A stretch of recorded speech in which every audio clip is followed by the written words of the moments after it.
Père, notre tendance humaine, c'est de te fuir comme nos anciens, Adam et Ève. Notre nature, c'est de vouloir nous cacher, nous dérober de ta vision. Mais comme le psalmiste a pu déclarer ces choses, où irai-je? Tu sais tout de nous. Tu vois tout en nous. Seigneur, merci de ce temps de grâce où tu parles tantôt d'une manière, tantôt d'une autre, pour attirer nos cœurs à toi, pour que nous soyons tout à nouveau dans cette crainte respectueuse de ta personne.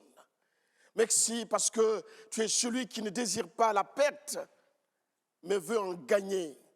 Tu l'as prouvé plus d'une fois et nous pouvons témoigner de ta fidélité encore ce matin devant ces emblèmes, devant ce symbolisme qui dénote, qui démontre combien tu t'es donné pour nous de façon volontaire, de façon délibérée. Oui, merci pour cela. Merci pour nos cœurs que tu attires tout à nouveau.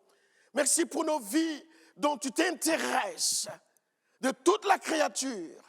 Il t'a plu de nous aimer et de démontrer cet amour. Nous te bénissons. Merci encore pour ce temps de grâce que nous vivons, de visitation, de restauration, ce temps où tu es capable d'entendre la supplication de l'un et de l'autre, même dans ce qui n'est pas audiblement exprimé. Tu viens jusqu'à nous, Seigneur. Merci, merci de ce que c'est par tes cordages d'amour que tu nous as attirés à toi. Tu le fais encore et encore. Quelle que soit la situation, quelles que soient les traversées de vie, nous te bénissons. Sois loué, Père, pour Jésus en nous. Amen, amen, amen. Dieu soit loué, bonjour à chacun, chacune. Heureux de pouvoir être ensemble dans le service, poursuivre ce temps où nous entamons ensemble. Nous saluons ceux qui nous écoutent de temps à autre via nos réseaux, via le numérique. Que la bonne main du Seigneur comble chacun, visite chacun, relève et restaure bien tout un chacun. La pensée qui s'impose à moi ce matin, pas que ce matin, ça fait quand même quelques jours que j'y travaille. Je veux croire que Dieu est un Dieu fidèle. J'ai intitulé ainsi la pensée, le rendez-vous du pressoir. Le rendez-vous du pressoir. Et les habitués de la parole ont vite saisi sur quel terrain ou sur quel texte, eh bien, j'aimerais m'appuyer. Le livre de Jérémie, chapitre 1, au verset 4, pour commencer. Jérémie, chapitre 1, au verset 4.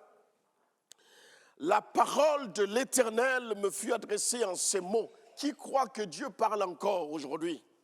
Qui croit que Dieu adresse des mots à des hommes et à des femmes? Qui croit que Dieu révèle encore de façon exacte, de par les dons, par les charismes? Eh bien, Dieu parle encore aujourd'hui, à moi, à toi, à nous, à vous, présents comme absents, figurez-vous. Il ne parle pas que dans un local ou dans un bocal. Dieu s'exprime en tout lieu, en tout endroit, en quelque cœur disposé, il s'exprime. Je poursuis donc au verset 5. Avant que je t'eusse formé dans le ventre de ta mère, je te connaissais. Qui entend la voix de Dieu dans ce verset-là? Voyez-vous, il parle. Avant que je t'eusse formé dans le ventre de ta mère, je te connaissais. Et avant que tu fusses sorti de son sein, je t'avais consacré, je t'avais choisi, je t'avais élu, je t'avais vu. En fait, on était ensemble avant que je te confie à un père, à une mère, pour que tu viennes par ce canal. Dieu sait, je t'avais établi prophète des nations, en d'autres mots, le messager. Voilà le texte que j'aimerais m'appuyer pour étayer la pensée autour de ce thème, le rendez-vous du pressoir, ce Juge chapitre 6, Juge chapitre 6, verset 11. Juge 6, 11. Puis vint l'ange de l'Éternel et il s'assit sur les térébinthes d'Ophra, qui appartenait à Joas, de la famille d'Abiézer. Gédéon, son fils, battait du froment au pressoir pour le mettre à l'abri des mendiants. L'ange de l'Éternel lui apparut et lui dit, l'Éternel est avec toi, vaillant héros. Gédéon lui dit, ah mon Seigneur, si l'Éternel est avec nous, pourquoi toutes ces choses nous sont-elles arrivées? Et où sont tous ces prodiges que nos pères, nos mères, nos aînés, nos parents, nos grands-parents, nos arrière-grands-parents nous racontent? Quand ils disent, l'Éternel ne nous a-t-il pas fait monter hors d'Égypte? Maintenant l'Éternel nous abandonne et il nous livre entre les mains de Madian. L'Éternel se tourna vers lui et dit, va avec cette force que tu as. Première réalité, notre ami Gédéon découvre que finalement il a une force dont il ne considérait pas. Va avec la force que tu as et délivre Israël de la main de Madian.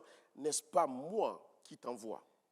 Gédéon lui dit tout à nouveau, ah mon Seigneur, avec quoi délivrerai-je Israël? Avec quoi?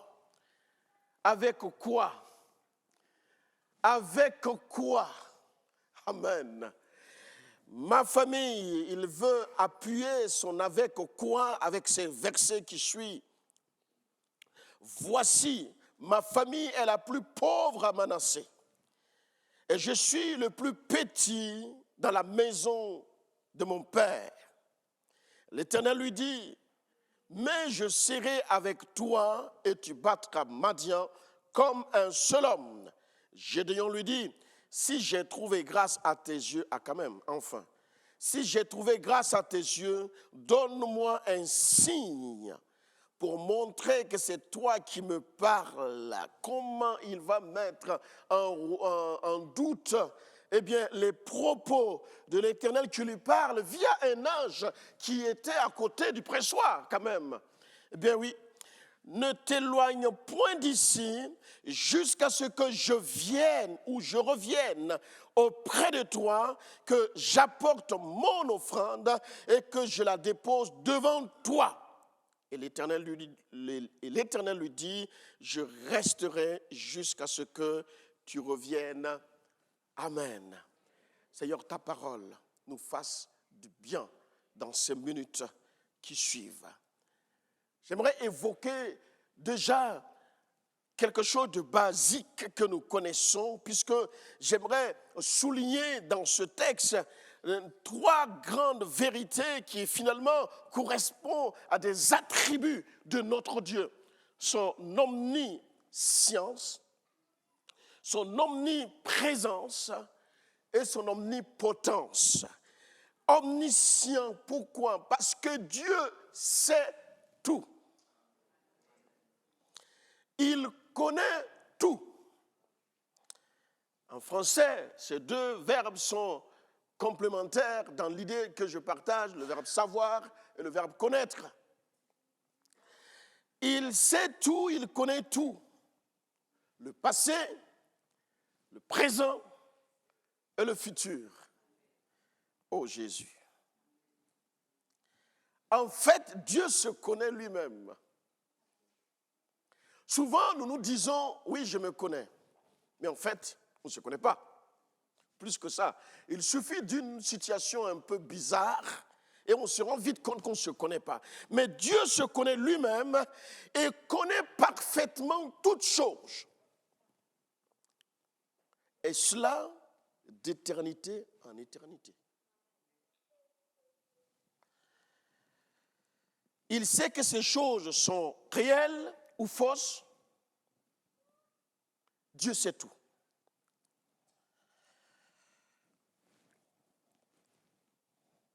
Dans son savoir, dans sa connaissance des choses, il connaît non seulement lui-même, et quand je dis lui-même, je prends aussi la forme plurielle de lui-même, Elohim. Donc Dieu connaît le Fils connaît le Père. Dieu connaît le Saint-Esprit connaît le Fils et le Père, et en réalité, ils sont tous les trois dans cette même réalité d'information et de connaissance. Le Saint-Esprit ne connaît pas moins que le Fils ou le Fils moins que le Père. Ils se connaissent. Ils se savent. Dieu connaît parfaitement bien les hommes et toutes leurs activités. Dans le psaume 33, c'est une réalité.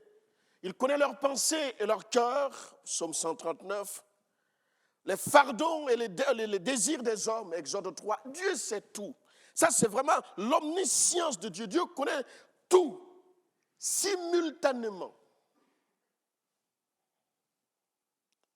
Il n'a pas besoin de nos réseaux sociaux pour s'informer. Il sait tout au même moment, au même instant, quelle que soit la planète ou encore quel que soit le lieu géographique où tu te situes. C'est basique, mais c'est tellement authentique et vrai. L'omniscience de Dieu. Dieu est omniprésent dans ce texte aussi. C'est vrai, il remplit l'univers, tout l'univers, et il est partout présent en même temps. Ça nous dépasse. Toute la plénitude de Dieu est présente en tout lieu. Attention, je ne sais pas si quelques-uns ont fait un peu de la philo. Ce n'est pas le panthéisme. Ça veut dire quoi? C'est une doctrine, on va dire, philosophique, selon laquelle toute chose est une partie intégrante de la personne de Dieu. Par exemple, si je prends la chaise à côté et que quelqu'un vienne s'asseoir, ou encore je dépose simplement la chaise est une partie de Dieu, diront les pro-panthéistes. La vérité, c'est que Dieu est en tout lieu, mais se distingue de la création ou encore de sa création et n'habite pas dans les éléments et les objets. Alléluia. Dieu n'habite pas dans les éléments ou dans les objets. Dieu n'habite pas dans les éléments ou dans les objets. Là, même si tu as un problème d'audition, tu as entendu. En tout cas, les oreilles ont entendu. Maintenant, c'est le cœur qui doit entendre cela.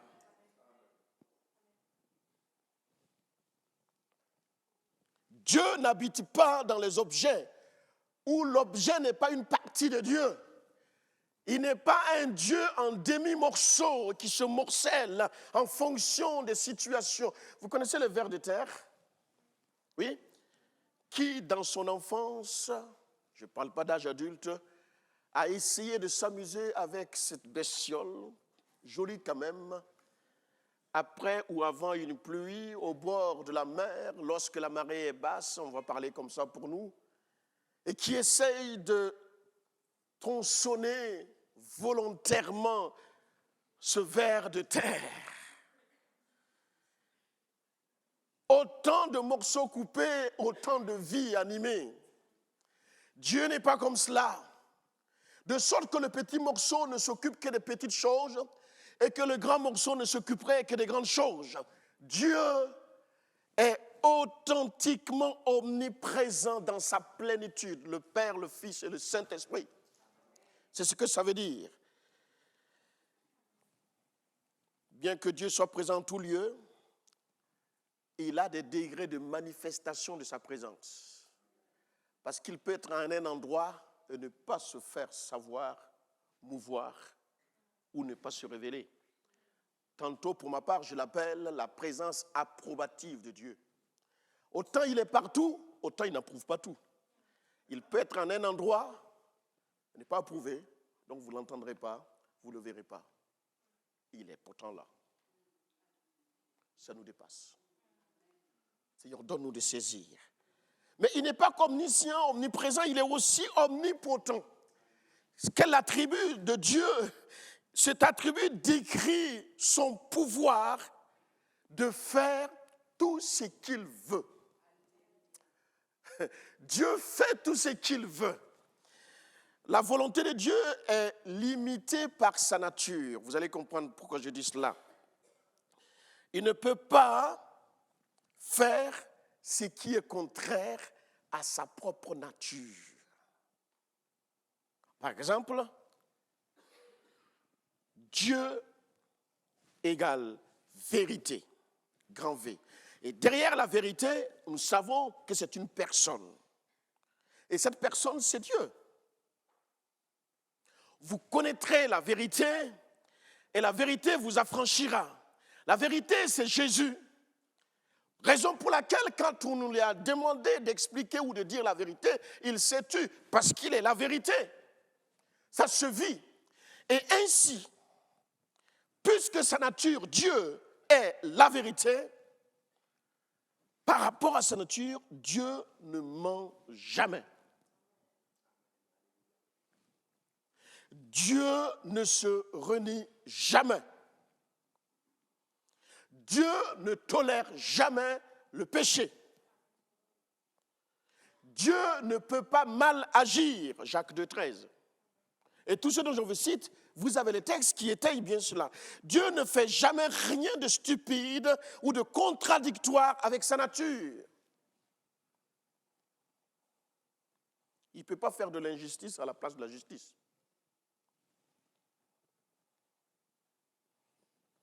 Il ne peut pas arrondir alors que c'est un carré. Le cercle reste un cercle, mais le carré reste un carré. Dieu n'est pas assujetti à son pouvoir. L'existence de son omnipotence ne requiert ni n'exige l'usage de ce pouvoir. Il a le pouvoir sur son pouvoir. Alléluia. Il a le pouvoir sur son pouvoir. Sinon, il cesserait d'être libre. Il peut faire tout ce qu'il veut, mais il n'a pas besoin de vouloir faire n'importe quoi. Dieu est donc éternel, vous l'avez compris. Dieu vit dans l'éternité. Et nous, les humains, nous sommes éternels, mais vivant dans le temporel, donc vivant dans le temps. C'est pourquoi, une fois qu'on quitte cette terre, c'est pas fini. C'est pas fini. Et puisque je comprends que c'est pas fini, aujourd'hui, alors que j'entends la voix de Dieu, je ne vais pas endurcir mon cœur, mais je vais me préparer à cette vie qui est éternelle et qui est en moi. Parce que qu'est-ce que c'est que 120 ans par rapport à l'éternité? D'où les prédicateurs, les envoyés, la présence des églises, la communion des frères et des sœurs, tout cela pour contribuer à nourrir mon âme et me préparer, me disposer à cette vie éternelle. Ainsi, tout ce qui est soumis au temps vieillit. Et Dieu n'étant pas soumis au temps, ne vieillit pas. J'aime dire que Dieu ne vieillit pas. C'est une doctrine à moi, peut-être. Dieu ne vieillit pas. Je me le dis tous les jours. Et c'est très rare que je passe une journée en pensée ou en parole sans dire que Dieu ne vieillit pas. Je ne sais pas, mais c'est tellement une force de savoir que Dieu ne vieillit pas. Quand je suis arrivé au Havre, il y a quelques courtes années, 2017, dans la communion et dans l'amour fraternel, un frère m'a dit « Oh, tu as les cheveux tout noirs. Bientôt, ils vont blanchir. » Alors là, vous regardez un peu. Merci Seigneur pour ceux qui ne voient pas plus loin parce que ça m'arrange. Eh bien oui, les cheveux blancs sont arrivés. Pourquoi? Ce n'est pas que des histoires de soucis, mais c'est aussi l'histoire de la vieillesse. Ben oui, mine de rien, j'ai rajouté 7 années à ce que j'avais avant d'arriver ici. Voyez-vous? Ben oui, cher ami, ce qui est hors du temps n'a pas d'âge. Et Dieu dit à Jérémie, je te connaissais en dehors du temps. Je t'avais choisi. Et une fois que j'ai conclu avec toi, j'ai trouvé celle qui devait te porter pour que tu viennes. Alors ce que tu traverses, mon cher Jérémie, ça ne fait pas partie de ce dont on a conclu ensemble. Souviens-toi donc que j'ai été choisi, j'étais élu. Et si à la place de Jérémie, tu pouvais mettre ton prénom, tu comprendrais que les circonstances dans lesquelles tu traverses n'ont pas pour objectif, et Dieu surtout, d'arrêter l'accomplissement de ses plans dans ta vie. Et si j'ai compris cela, je comprends que mon père, ma mère, mon fils, ma fille, pour l'instant n'est pas dans les choses de Dieu, viendra de par ma foi exprimée, mais de par ce que Dieu connaissait avant, parce qu'il n'est pas dans le temps. Dieu n'est pas dans le temps. L'éternité a créé le temps pour nous permettre de vivre. Le céleste a créé le terrestre, mes amis. Vous voulez que je poursuive? Eh bien, le divin a créé l'humain. Le surnaturel a créé le naturel. Et vous pouvez rallonger la liste. Dieu ne va ou ne vient. Non, il est toujours là. Il ne fait pas des allées et venues. Non. Excusez-moi d'être terre à terre. Dieu n'est pas en train de faire les 100 pas dans son jardin. Il est partout. Ce qu'il dit aujourd'hui peut réparer ce qui est cassé hier en matière de temps. Mais la même chose peut construire demain en matière de temps encore. Voyez-vous, c'est noble. C'est juste fantastique. J'ai noté que notre Dieu est un Dieu des préfixes R-E. Alléluia. Je cite quelques versets. Il refait, il remplit, il rachète, il restaure, il recrée, il recommence, il redit, il rassemble, il rassure, il ranime, il rappelle. Ça, c'est notre Dieu. Il conjugue ses verbes à la fois, simultanément, en tout lieu, avec n'importe quelle personne, mon ami. Relève donc la tête ce matin et avançons ensemble dans ce texte dont nous avons lu. Dieu nous connaissait dans l'éternité. Il n'y a que dans l'éternité que nous comprendrons. Nous allons essayer de comprendre cette réalité. Il se peut qu'en ce moment, là j'arrive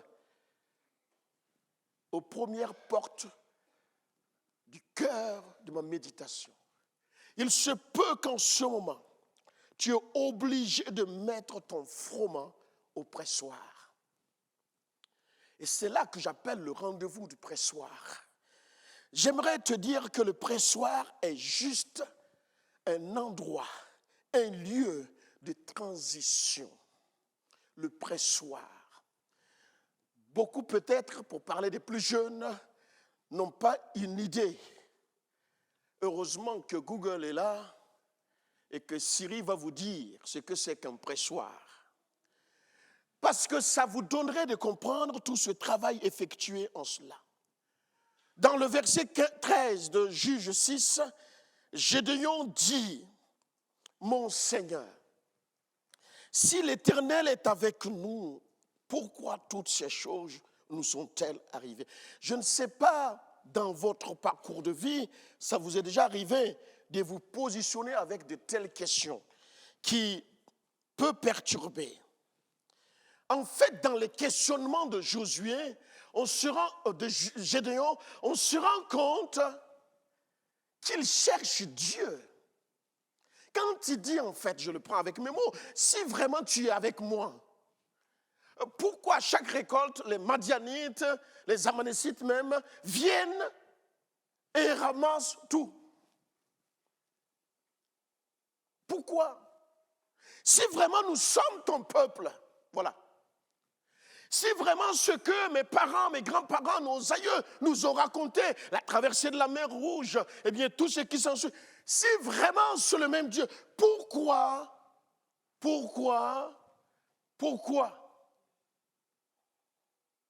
même le soupir, c'est un pourquoi. J'ai entendu. Ben oui.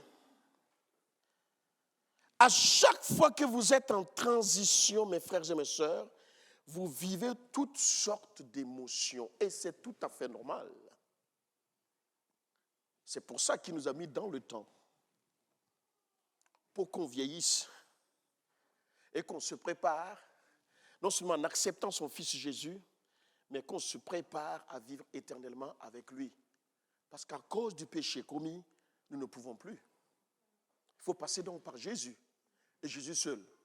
Passer par Jésus et Jésus seul. Vous me suivez toujours? Oui, parce que quand on est dans cette phase de transition, et c'était le cas de Gédéon, il y avait la précipitation, il y avait l'organisation, beaucoup de choses pour pouvoir préparer tout. Et il se cachait dans ce pressoir pour pouvoir cacher que les Madianites ne viennent pas et ne ramassent. Parce que Gédéon, pour lui, c'est répétitif, cette perte. Alors il est comme dans un moment de colère après Dieu. Gédéon exprime sa colère, sa tristesse, sa frustration, sa peur. Il exprime ses doutes, même la tension. Pourquoi? Parce que tout simplement, parce que quand on est dans ces moments-là, on est dans un environnement instable. Les phases de transition. Oh, vous pouvez l'appeler comme vous voulez, mais dans ces phases-là, on a comme perdant nos repères. Qu'on l'appelle été indien ou pas. C'est le moment où on se découvre, un coup de froid, et puis on en a pour l'hiver. Non. Mais il y a des moments où, quand on traverse là, cher ami, les environnements instables sont là, écoutez bien, pour muscler votre foi en Jésus. Les environnements instables sont là. Ceux qui vont en salle de sport, là, je cherche quelques visages pour taquiner un peu. Les environnements instables travaillent à votre gainage. Les sportifs de foot. Le gainage. Ben oui. Si vous voulez essayer à la maison, essayez de vous asseoir sur vos fessiers en levant les deux jambes et en ne vous rallongeant pas sur le dos. Et de s'asseoir en V, en angle obtus, sur le sol. Vous verrez que quelque chose va se passer par là. Ben oui.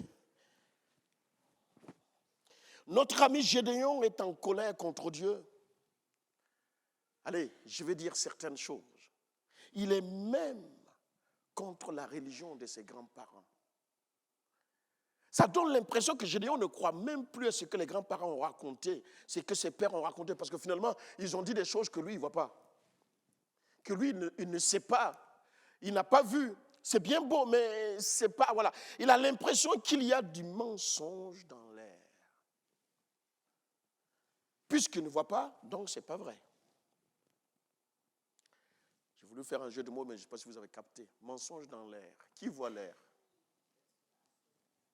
Mais est-ce pourtant que c'est faux? Non. Non.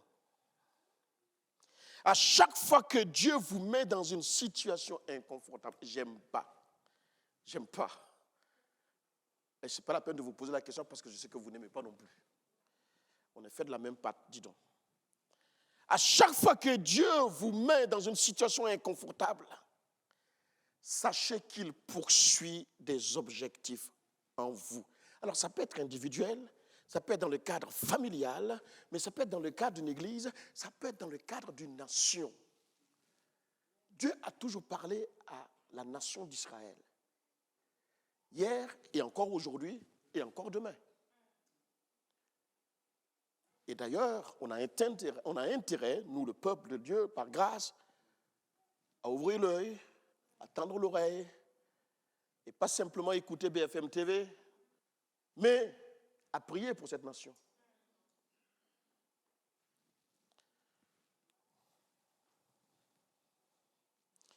Et puisqu'il poursuit des objectifs en toi, il ne ménagera aucun effort pour te passer au crible en vue de séparer ce qui est réel de ce qui n'est pas réel.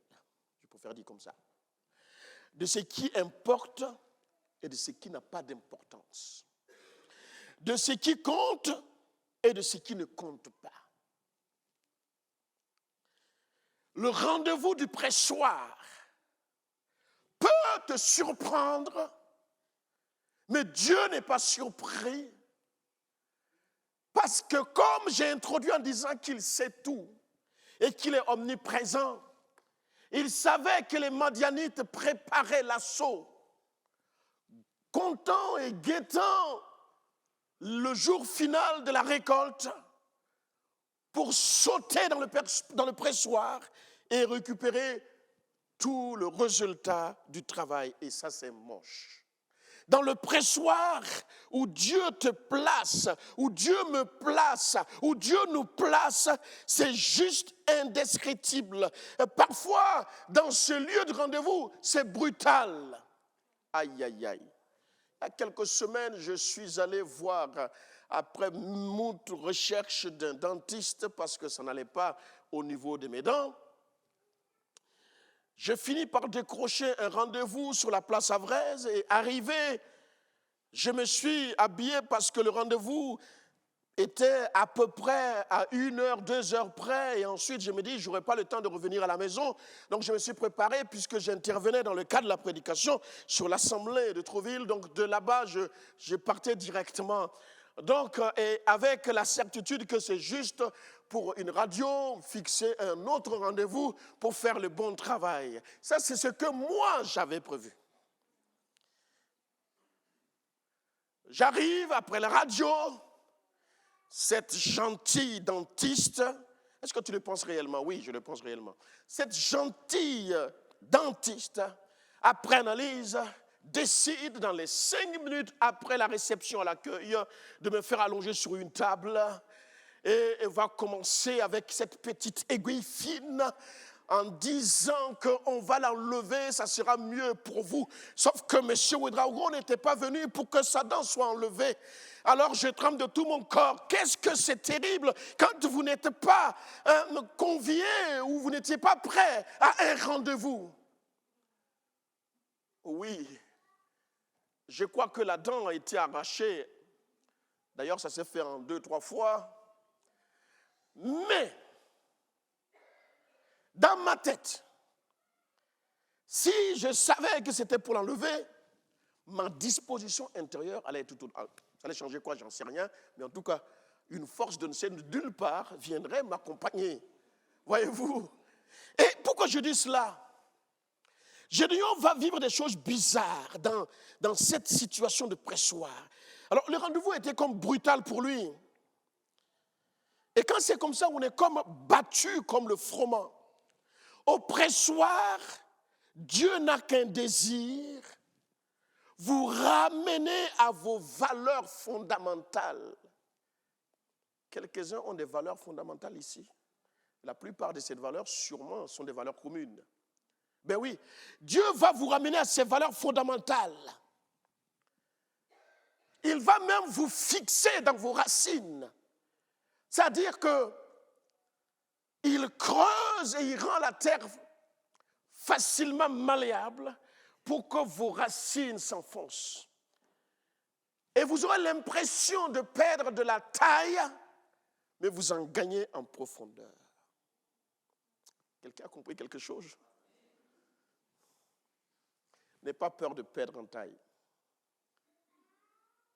mais gagne en enracinement.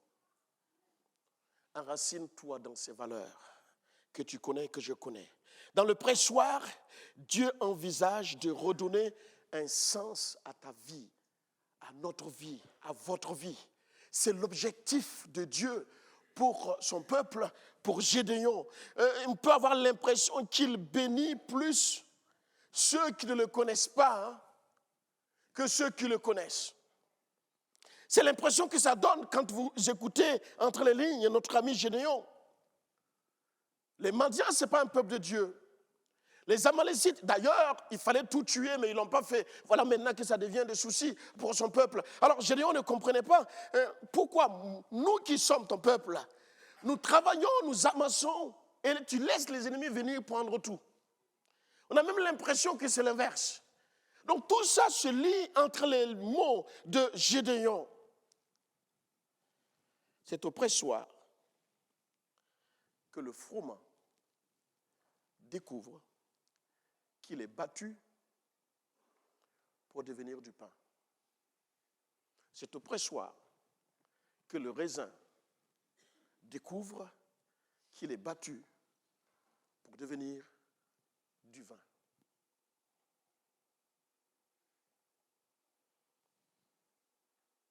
C'est au pressoir que tu sauras qui tu es réellement. Gédéon était convaincu, écoutez bien, qu'il était un agriculteur, un cultivateur, un laboureur, un homme de la terre, diamétralement opposé à la salutation de l'ange. Bonjour, jeune homme, vaillant héros. Quoi? Bonjour, Gédéon, vaillant guerrier. Ça tourne pas rond. Est-ce que Dieu s'est trompé d'adresse? Est-ce qu'il a mal géolocalisé Gédéon? Ça peut paraître dérisoire. Imagine Dieu qui vient te trouver dans tes soucis, dans tes tracas, et il te parle d'un langage qui est aux antipodes de ce que tu vis. Et je sais que Dieu nous parle la plupart du temps de cette manière-là, et nous croyons qu'il est à côté de la plaque. Et même quand il parle par prophétie, quand Dieu te dit, reviens à moi, je suis prêt à t'accueillir. Toi, tu regardes l'endroit où tu es et le mal que tu as fait, tu te dis, non, cette prophétie ne me concerne pas parce que Dieu ne peut pas appeler un gars comme moi avec ce que je fais, ce que je suis. C'est juste pas possible. Mais tu te trompes. Il est temps de quitter le pressoir. Il est temps de comprendre que le Dieu qui te parle est authentique. Il ne ment pas. Il sait tout depuis hier, aujourd'hui et demain encore. Gédéon va se rendre compte que ce dont on veut le laisser entendre est cela dont il est authentiquement. C'est pourquoi la salutation de l'ange va le perturber. Ce matin, tu es en train de te façonner des preuves pour te dissuader d'aller de l'avant. Et le Seigneur est là, te disant, ne relativise pas tout, ne rationalise pas tout. Gédéon a commencé à faire cela. Ma famille est pauvre. Je suis le plus jeune. J'appartiens à la plus petite tribu. En fait, il décrit des choses, croyant informé à Dieu, mais il ne sait pas que Dieu sait tout. Il sait tout. Il sait tout. Il sait tout. Quand je travaillais cette prédication dans ma tête, je me disais, si simplement le « je sais tout » peut nous imprégner. Il sait tout. C'est une force de savoir que Dieu sait tout. Ce matin, Dieu te lance un appel. Il te salue dans ce qui ne va pas. À Gédéon, il a dit vaillant héros. Je ne sais pas quelle phrase il est en train de t'adresser. Toi qui t'écroules peut-être sur la notion de la solitude, il te dit ce matin, en toute simplicité, tu n'es pas seul. Tu n'es pas seul. tu n'es pas seul. Apprends à l'écouter. Dieu parle. Dieu te parle. Il ne parle pas en fonction de l'âge. Il parle avec l'âge, mais il parle aussi avec le plus jeune. Vous savez quoi? Il parle même à celui qui n'a pas encore fait la paix avec lui. Ben oui, Dieu parle. Et Dieu te dit ce matin, tu n'es pas seul. Dieu aimerait dire à quelqu'un d'autre, je sais. C'est tout ce qu'il te dit ce matin. Je sais. Vous savez, comme une tape d'épaule. Je sais mon fils. Je sais ma fille. Je sais mon enfant. À quelqu'un d'autre, j'arrête là, il te dit ce matin, mon enfant. Tu n'as même pas besoin d'entendre la suite. Le fait qu'il te dise, mon enfant. Oh, il te remet sur la lignée, sur la filiation, pour que tu comprennes que tu es son enfant. Quels que soient les assauts d'hier, les assauts d'aujourd'hui et de demain, tu es son enfant et que cela résonne dans ton cœur. Et comme dit ce cantique, que tous les autres noms disparaissent. Et seul celui qui a dit, tu es son enfant, eh bien, résonne encore et encore. C'est un appel qu'il te lance. Souvent, le mot appel, on l'utilise pour l'appel au ministère ou l'appel au salut. Mais ce matin, je ne fais pas allusion à ces deux dimensions-là. Dieu t'appelle à sortir du pressoir maintenant. Aucun ange de Dieu, je parle des 2 tiers qui sont restés avec lui, ne peut venir de leur propre force ou de leur propre gré. L'ange, par définition, est un envoyé, un messager, porteur d'un message. Celui-là portait le message de quelqu'un qui, dans la défaite, est appelé gagnant, vainqueur. Tu crois que tu es dans la défaite? Dieu t'appelle ce matin héros. Oui, héros. Ce n'est pas juste un mot. Oui, héros. Tu es peut-être au bord de je ne sais quoi. Dieu te dit héros. Rien que ce mot, tu sortiras. Ton combat se situe, écoute bien. Écoute-moi bien s'il te plaît. Ton combat se situe entre ce que tu as appris en grandissant et ce que tu as été créé pour être. Gédéon a appris bien de choses. Il a entendu bien de choses. Il connaissait l'histoire de son pays, l'histoire de sa famille. Il connaissait la lignée. Il connaît les grands-parents, les arrières, les pères. Il sait tout. Mais Gédéon ignorait une seule chose. C'est ce qu'il a été créé pour être. Bas et abat ce mensonge qui te laisse croire que tu es né pour souffrir. Tu es né pour mendier, tu es né pour être petit, tu es né pour rester sous terre. Le Seigneur Dieu, ce matin, te parle, non pas à la somme de ta fréquentation à l'église, mais à ta fidélité, à la sincérité de ton cœur. Quel que soit le péché qui t'a retenu dans le bas, ton Dieu ce matin te restaure parce qu'il a la capacité, parce qu'il est capable de le faire. Alors laisse ton cœur attirer par lui, laisse ton cœur venir à lui, laisse ton cœur, comme dit ce cantique, Seigneur, attire mon cœur à toi.